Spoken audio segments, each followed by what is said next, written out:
Sejam todos muito bem-vindos, professor Eliseu Fortolan por aqui, e é sempre um grande prazer estar junto com vocês nas minhas videoaulas. Desde já, peço que todos vocês permaneçam comigo até o final desta videoaula, pois no final desta videoaula eu deixo um exercício para a prática e para a reflexão de todo o conteúdo que eu apresentarei para vocês nesta videoaula. O tema de hoje é sobre o cálculo do Simples Nacional.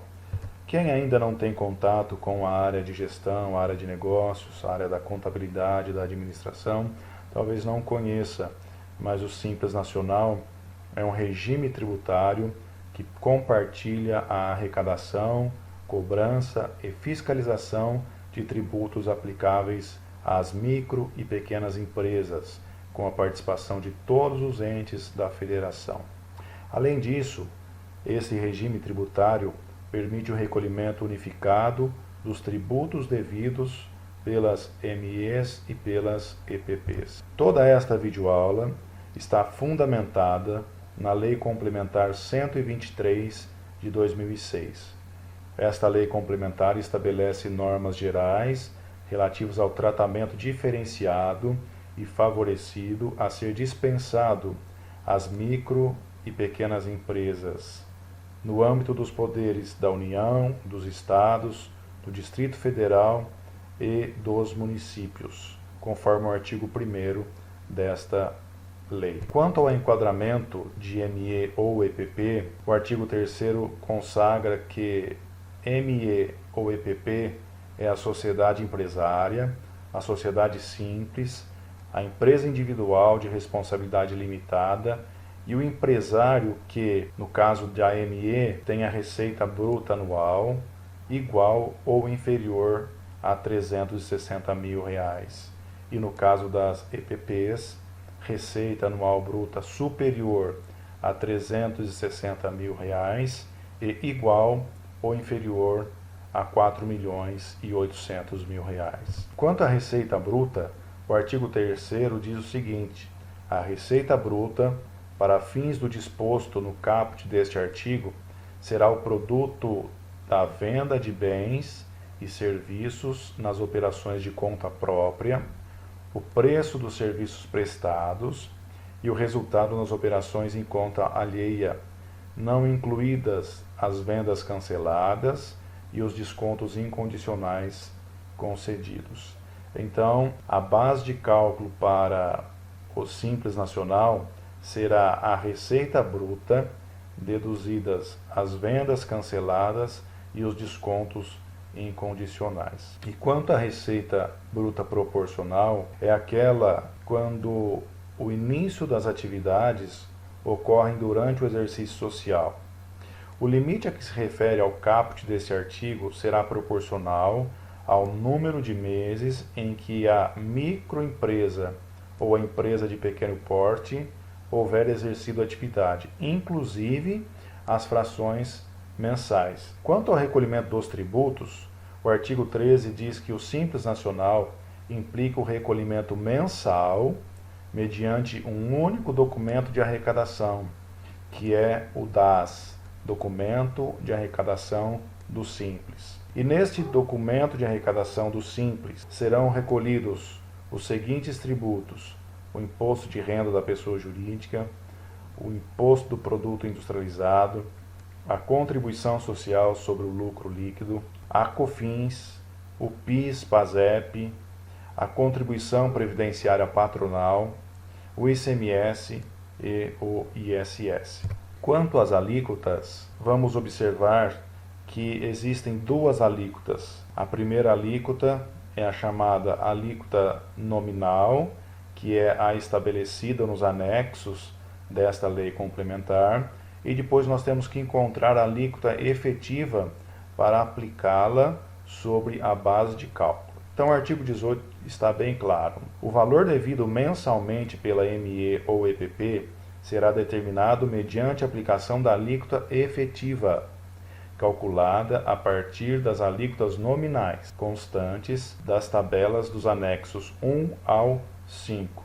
Deixar bem claro nesta videoaula que para os cálculos será adotado o anexo 2, que são as empresas industriais. Segundo o artigo 18, a alíquota efetiva será o resultado do faturamento bruto dos últimos 12 meses, multiplicado pela alíquota nominal, menos a parcela a deduzir, dividido pelo faturamento bruto total dos últimos 12 meses. Nesta videoaula, farei um exercício com vocês para demonstrar o cálculo da alíquota efetiva e depois aplicar essa alíquota sobre a base de cálculo.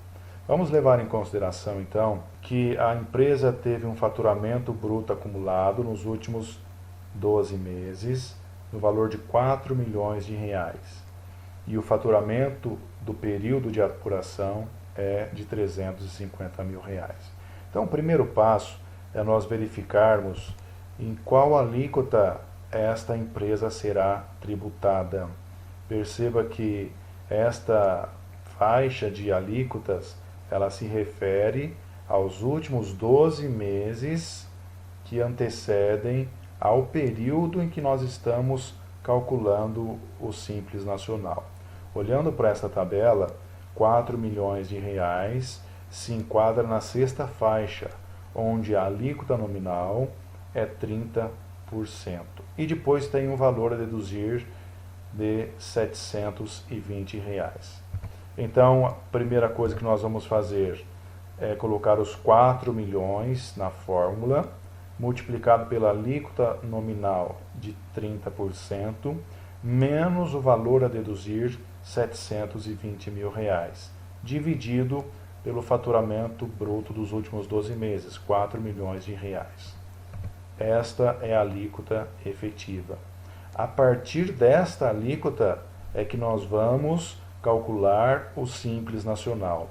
Então, o faturamento do período de apuração é 350 mil, aplicamos uma alíquota de 12%. Então, neste período de apuração hipotético, o valor do Simples Nacional é 42 mil reais. Agora eu trago para vocês uma simples demonstração de resultados, apenas para vocês verem onde é colocado o valor dos impostos que nós acabamos de calcular. Então temos um faturamento bruto de 350 mil reais, não houve nenhuma dedução e houve uma dedução de impostos no valor de 42 mil reais. Então o faturamento líquido é 308 mil reais. Menos o custo das mercadorias vendidas, no valor de 150 mil reais, temos um lucro bruto de 158 mil reais. Menos despesas operacionais, no valor de 108 mil reais, temos um resultado operacional no valor de 50 mil reais. Não houve resultado não operacional, portanto o lucro líquido do período é 50 mil reais. A título de conhecimento apenas, existe também uma tabela para a partilha ou para a repatriação dos impostos. Como a nossa faixa de cálculo é a sexta, então os 42 mil reais seriam repatriados ou partilhados da seguinte maneira: 8,5% para o imposto de renda, 7,5% para a contribuição social sobre o lucro líquido, 20,96% para a COFINS, 4,54% para o PIS/PASEP, 23,5% para a contribuição previdenciária patronal e 35% para o imposto sobre o produto industrializado. Terminando esta videoaula, deixo aqui este exemplo prático para todos vocês. Gostaria muito que vocês fizessem o cálculo do valor do Simples Nacional para estas três situações. Gostaria muito que vocês deixassem nos comentários o valor do Simples Nacional em cada uma destas situações. Agradeço imensamente todos vocês pela participação nesta videoaula, pela participação no meu canal, pelas mensagens que vocês me enviam, e é válido lembrar que eu leio todas as mensagens e estas têm sido de grande incentivo, de grande motivação para eu continuar publicando as minhas videoaulas. Fiquem com Deus e até a próxima videoaula, se Deus quiser.